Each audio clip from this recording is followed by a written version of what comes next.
Profecia do domingo. Sexta-feira agora, matando a pau, tá bom? Mateus 19. Jesus Cristo vai falar duas questões aí. A primeira questão é que ele vai falando do divórcio, né?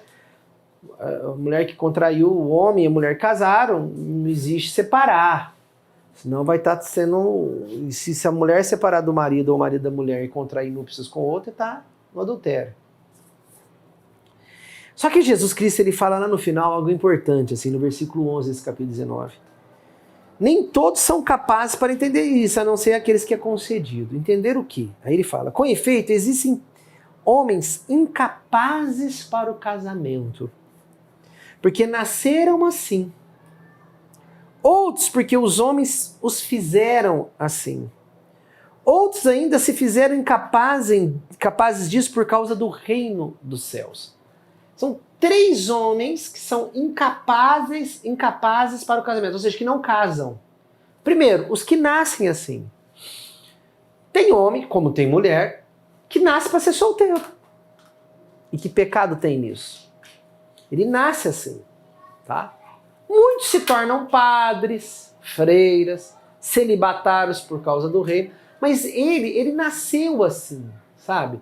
Ele nasceu com hormônios, nasceu com a possibilidade fisiológica de contrair núpcias e, sobretudo, ter filhos, mas ele interiormente não quer. Aí você vai dizer assim, mas aí em Gênesis fala que o homem foi feito para procriar. Foi feito para procriar, mas ele nasce sem a vontade. Não é que ele nasce sem a vontade de fazer sexo, não. Ele nasce sem a vontade de contrair núpcias, ou seja, de casar. Ele nasce assim. É um mistério da natureza? Eu não sei se isso é um mistério da natureza. Isso é um fato natural muito bonito até. Acho que toda família tem alguém solteiro. Tá? Um segundo homem ou mulher que é incapaz ao casamento são aqueles que os homens o fizeram assim. Na época de Jesus existia muita castração. Né? Tanto que a palavra eunuco na Bíblia são as pessoas que são castradas, eram castradas pelos reis ou rainhas, inclusive homem, ou seja, tirava o testículo, ela não podia fazer sexo mais porque não tinha nem mais hormônio para isso. Tá? Só que hoje existe pessoas que os homens fazem assim, ou seja, que os homens intervêm e fazem com que essas pessoas não casem o homem não casa com mulher e a mulher não casa com o homem. Eu atribuo a isso hoje, tem várias formas, que os homens fazem assim, que essas pessoas, eu atribuo a todo esse lobby, Papa Francisco fala isso, o lobby, ou seja, a propaganda que existe na nossa sociedade hoje fortíssima sobre a questão da homossexualidade, sobre a questão do homem poder não casar com a mulher, mas poder se juntar aí com outro homem. Cristo está falando aqui de casamento, viu, entre homem e mulher. Então, os homens fazem, antigamente era castrar, hoje é pelas suas propagandas e o lobby, que as grandes redes de televisão também investem muito forte nisso, fazendo que o homem, é quase uma imposição de comunicação, tá? Que o homem ele pode sentir o prazer pelo outro homem, ou ele deve sentir o prazer pelo outro homem, e ele acaba não contraindo núpcias. Esse negócio, vocês falam assim, mas ninguém vai ser homossexual por propaganda. Vai sim, vai.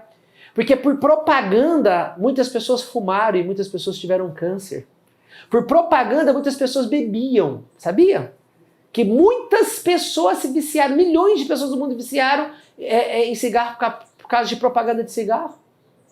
Se viciaram por causa de propaganda de cigarro, se vicia e se contrai qualquer tipo de comportamento pelas propagandas.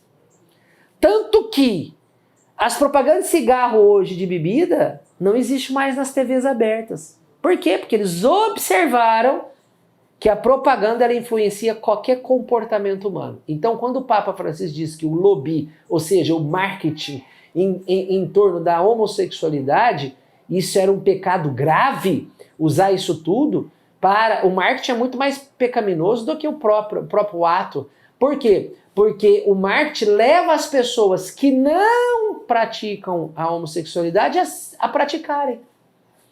Então, isso está no segundo homem que Jesus Cristo fala aqui, que não contrai núpcias por causa de influência de outros homens.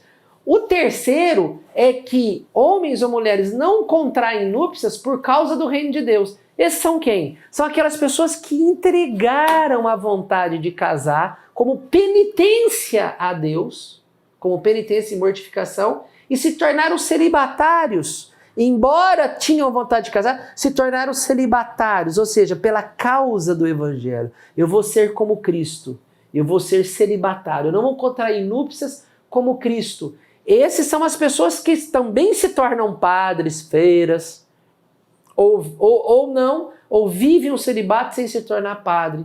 Então, das três pessoas que Cristo destaca aqui que não casam, 2 têm a possibilidade de se tornar sacerdote. Por isso que o sacerdote, o padre hoje na igreja, ele não casa, não para esses professorzinhos de história que não prestam para nada, dizer, a igreja impôs o celibato, padre não casa para não dividir bem da igreja, como se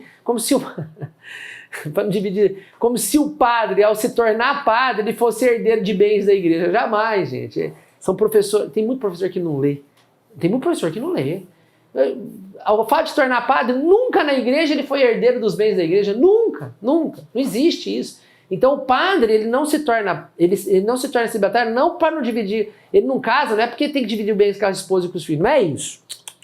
O padre não casa porque ele faz uma opção para ser semelhante a Cristo que não casou. Primeiro ponto. Segundo, porque ele coloca tudo isso em penitência, em mortificação por amor a Jesus. Tá? E segundo, às vezes tem padre que não casa porque ele nasceu assim, sem vontade de casar.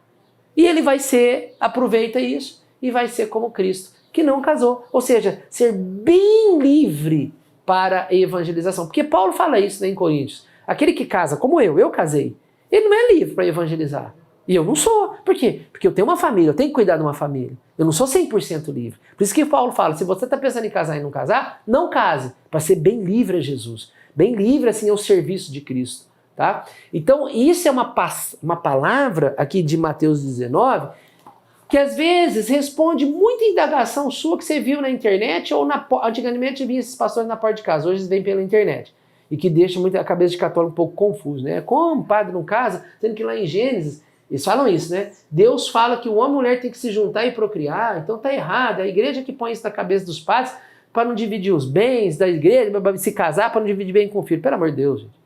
Isso é uma mentira, porque já desmente aqui nesse capítulo 19. Existe celibatário sim, pela causa do reino. Tá aqui, ó, capítulo 19, versículo 12. Deus abençoe você. Até o próximo programa.